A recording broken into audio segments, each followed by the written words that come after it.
ವಾರದ ಹಿಂದೆ ಮಹಿಳೆಯೊಬ್ಬರ ಕುತ್ತಿಗೆಯಲ್ಲಿದ್ದ ಕರಿಮಣಿ ಸರವನ್ನ ಸುಲಿಗೆ ಮಾಡಿರುವ ಪ್ರಕರಣಕ್ಕೆ ಸಂಬಂಧಿಸಿ ಇಬ್ಬರು ಆರೋಪಿಗಳನ್ನು ಕುಂದಾಪುರ ಪೊಲೀಸರು ಬಂಧಿಸಿದ್ದಾರೆ. ಶಿವಮೊಗ್ಗ ಜಿಲ್ಲೆಯ ಸೊರಬ ತಾಲೂಕಿನ ಕೊರಚರಕೇರಿಯ ಸಂಜಯ್ ಎಲ್ ಹಾಗೂ ದಾವಣಗೆರೆಯ ವಿನೋಬ ನಗರದ ವಸಂತ್ ಕುಮಾರ್ ಬಂಧಿತ ಆರೋಪಿಗಳು. ಇವರಿಂದ 3 ಲಕ್ಷ ರೂಪಾಯಿ ಮೌಲ್ಯದ ಚಿನ್ನದ ಕರಿಮಣಿ ಸರ ಹಾಗೂ 8,20,000 ರೂಪಾಯಿ ಮೌಲ್ಯದ ಕಾರು ಮತ್ತು ಬೈಕ್ಗಳನ್ನು ವಶಪಡಿಸಿಕೊಳ್ಳಲಾಗಿದೆ.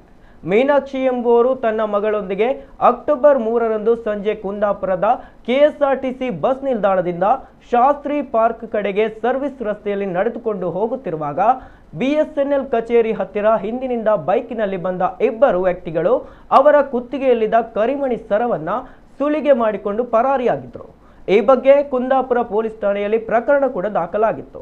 ಈ ಪ್ರಕರಣದ ತನಿಖಾಧಿಕಾರಿಯಾದ ಕುಂದಾಪುರ ಠಾಣೆಯ ಪ್ರಭಾರ ಪೊಲೀಸ್ ನಿರೀಕ್ಷಕ ಜಯರಾಮ ಡಿ ಗೌಡ ತನಿಖೆ ನಡೆಸಿ ಮಾಹಿತಿಗಳನ್ನು ಕಲೆ ಹಾಕಿ ಸಂಜಯ್ನನ್ನು ತೀರ್ಥಹಳ್ಳಿಯ ಮುಡಾಬಾ ಕ್ರಾಸ್ ಬಳಿ ಹಾಗೂ ವಸಂತಕುಮಾರ್ನನ್ನ ದಾವಣಗೆರೆ ಜಿಲ್ಲೆಯ ಮಲೆಬೆನ್ನೂರು ಎಂಬಲ್ಲಿ ವಶಕ್ಕೆ ಪಡೆದು ಬಂಧಿಸಿದ್ದಾರೆ.